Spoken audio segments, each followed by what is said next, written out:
What if the howl you just heard wasn't just a sound but a story? A saga of survival, strength, and a bond with humans that's as ancient as it is complicated. Welcome to Wild Tracks, where we dive into the untamed world of nature's most iconic creatures. Today we're unraveling the epic tale of the wolf, a creature that's both feared and revered, a symbol of wilderness and loyalty. From its prehistoric origins to its modern struggles, the wolf's journey is a mirror to our own. So grab a seat, maybe a snack, don't worry, no wolves will steal it, and let's embark on this wild ride. Will you hear the call of the wild? Let's find out. Let's rewind the clock, way back, about 1.5 million years ago when the wolf's ancestors first prowled the earth. The wolf, or Canis lupus, didn't just pop up overnight. Its story begins with a scrappy little mammal called Myasis, a weasel-like creature that scurried through the forests of the Eocene epoch about 40 million years ago. Fast forward through millions of years of evolution, and you get Canis, the genus that gave us wolves, dogs, and their cousins. Wolves emerged in North America, their powerful jaws and keen senses honed by the harsh Pleistocene environment, where they hunted megafauna like mammoths alongside saber-toothed cats. What makes wolves so special? Let's talk about their superpowers. Wolves are built like nature's perfect predators. They've got jaws that can crush bone with 1,500 pounds of pressure per square inch, twice that of your average dog. Their sense of smell? Up to 100,000 times more sensitive than ours, capable of detecting prey miles away. And those legs? Wolves can sprint at 40 miles per hour and cover 30 miles a day without breaking a sweat. But their real strength lies in their pack mentality. Wolves are social geniuses, living in tight-knit groups of 5 to 12, with a complex hierarchy led by an alpha pair. They communicate through howls, body language, and even facial expressions, coordinating hunts with military precision. In the ecosystem, wolves are the ultimate regulators. As apex predators, they keep prey populations like deer and elk in check, preventing overgrazing that can devastate forests and grasslands. A 1995 study in Yellowstone National Park showed that after wolves were reintroduced, elk numbers stabilized, willow trees recovered, and even beavers thrived because of healthier river ecosystems. Wolves don't just survive, they shape the world around them. But their story isn't just about raw power, it's about a connection that changed history. Picture this, it's 20,000 years ago, and a group of humans is huddled around a fire, eyeing a pack of wolves circling their camp. Instead of a fight, something incredible happens. A wolf, drawn by the smell of scraps, creeps closer. A human tosses it a bone. That moment, that tiny act of trust, sparked one of the most profound relationships in history, the domestication of the wolf into the dog. Scientists believe wolves began hanging around human settlements during the Ice Age, scavenging leftovers. Over time, the friendlier wolves, the ones who didn't snarl or bolt, got more food and survived better. Humans noticed their hunting skills and began raising wolf pups, selectively breeding them for traits like loyalty and trainability. By 15,000 years ago, these proto-dogs were helping humans hunt, guard camps, and even cuddle up for warmth. DNA studies, like one from 2017 in Nature Communications, show that modern dogs share a common ancestor with ancient European wolves, diverging around 40,000 years ago. But not all wolves became man's best friend. Those that stayed wild faced a different fate. As humans built farms and cities, wolves were pushed out. They were hunted as threats to livestock, their pelts prized, their heads bountied.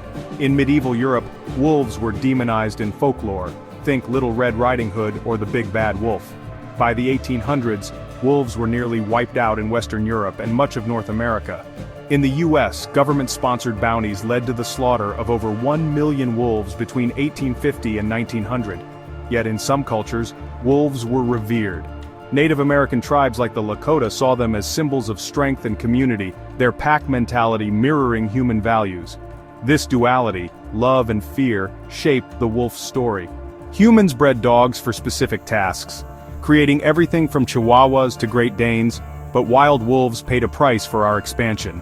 And that brings us to today, where the consequences of our actions are catching up. Fast forward to 2025, and wolves are at a crossroads. Once roaming across North America, Europe, and Asia, their range has shrunk by 70% since the 1800s. The International Union for Conservation of Nature, IUCN, lists gray wolves as least concern globally, but regional populations tell a darker story. In the US, only about 5,500 wolves remain, mostly in Alaska, the Great Lakes and the Northern Rockies. In Europe, fragmented populations struggle in countries like France and Germany, where fewer than 1,000 wolves survive in some regions. What's driving this? Habitat loss is the big bad wolf here. Deforestation, urban sprawl and agriculture have carved up wolf territories, forcing packs into smaller, less sustainable areas.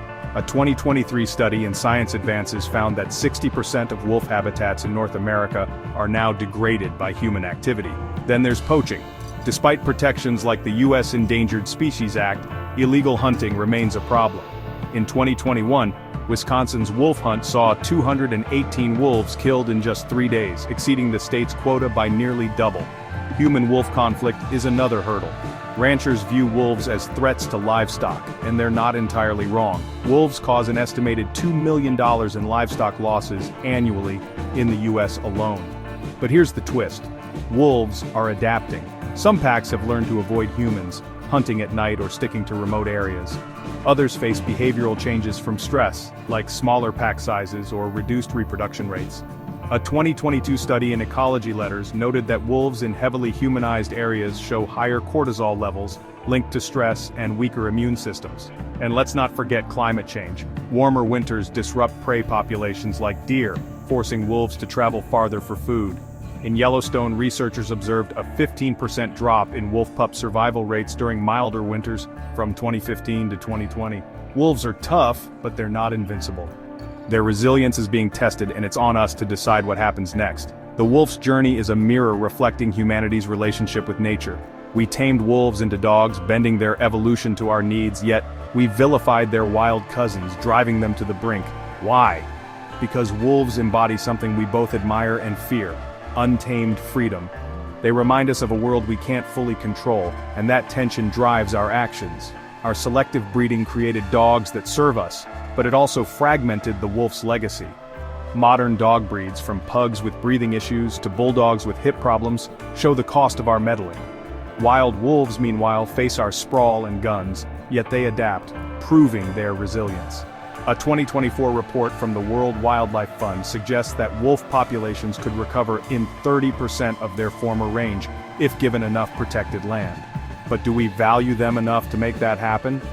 The wolf's story asks us to confront our contradictions. We love nature, but we destroy it. We admire strength, but we fear what we can't tame. Wolves challenge us to rethink our role as stewards of the planet. Are we protectors or conquerors? The answer lies in what we do next. So, here we are at the end of the wolf's epic saga, for now. These incredible animals have survived ice ages, human hunts, and shrinking forests, but their future depends on us. Let's make a difference. Support organizations like the Wolf Conservation Center or Defenders of Wildlife, which work to protect wolf habitats and promote coexistence with humans. Advocate for policies that balance ranching with conservation, and most importantly, keep learning, because understanding is the first step to change. What do you think? Can we find a way to live alongside wolves without fear or destruction? Drop your thoughts in the comment box below. I'd love to hear your take. If you enjoyed this deep dive into the world of wolves, give this video a thumbs up, hit that subscribe button, and ring the bell so you don't miss our next adventure on Wild Tracks. Until then, keep listening for the call of the wild.